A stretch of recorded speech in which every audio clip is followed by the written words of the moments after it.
you guys. My name is Dr. Jared Cooney Horvath. I'm a former teacher turned cognitive neuroscientist who focuses on human learning. And I do not receive funding, nor have I ever, from big tech. So a sad fact our generation has to face is this. Our kids are less cognitively capable than we were at their age. Since we've been standardizing and measuring cognitive development since the late 1800s, every generation has outperformed their parents. That's exactly what we want. We want sharper kids. And the reason for this largely has been school. Each generation spends more time in school. We use school to develop our cognition. Congratulations, you see your correlation. Until Gen Z. Gen Z is the first generation in modern history to underperform us on basically every cognitive measure we have, from basic attention, to memory, to literacy, to numeracy, to executive functioning, to even general IQ, even though they go to more school than we did. So why? What happened? What happened around 2010 that decoupled schooling from cognitive development? It can't be school. Schools basically look the same. It can't be biology. This hasn't had enough time to change. The answer appears to be the tools we are using within schools to drive that learning.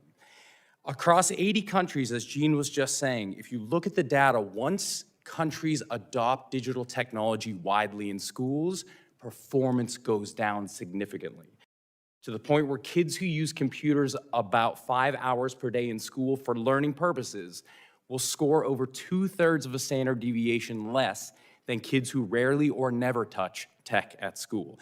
And that's across 80 countries. Bring it home to the US. Let's go to the US. We have our NAEP. That's our big data.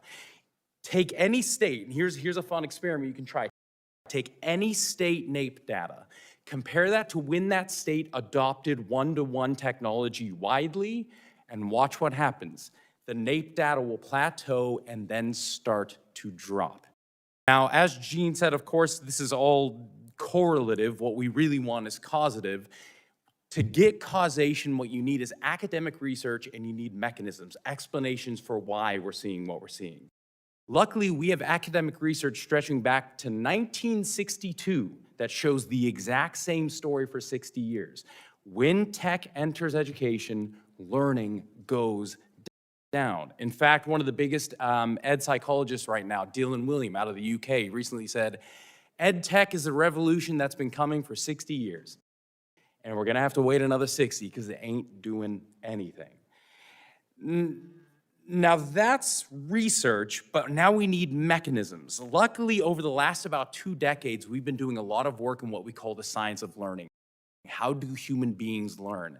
And we now have the clear understanding of why tech does not work for learning, and it is all biological.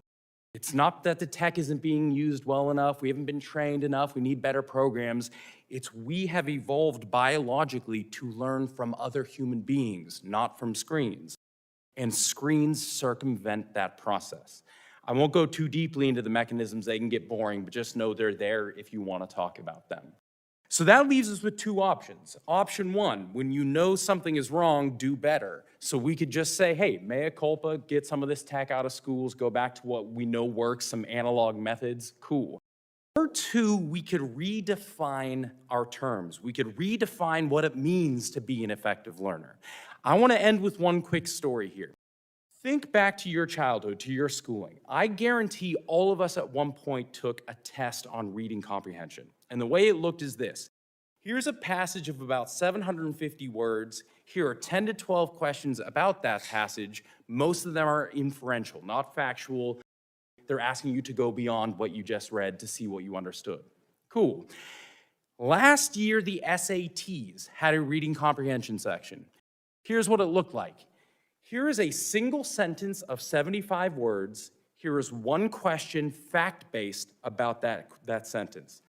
Next, here is another sentence of 75 words. Here is one question about that sentence. Next. Last year, they redefined reading comprehension to mean 54 short sentences with one question about each. That is skimming. That's not reading. Why would we ever do that? Because what do kids do on computers?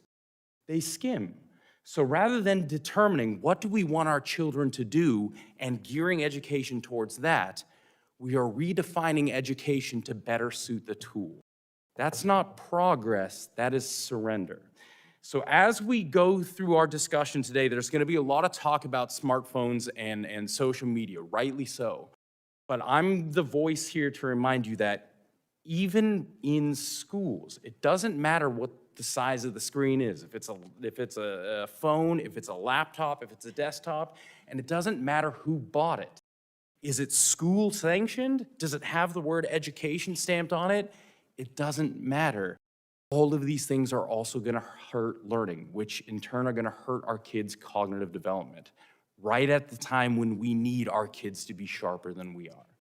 So thank you guys so much for today. I look forward to talking with y'all.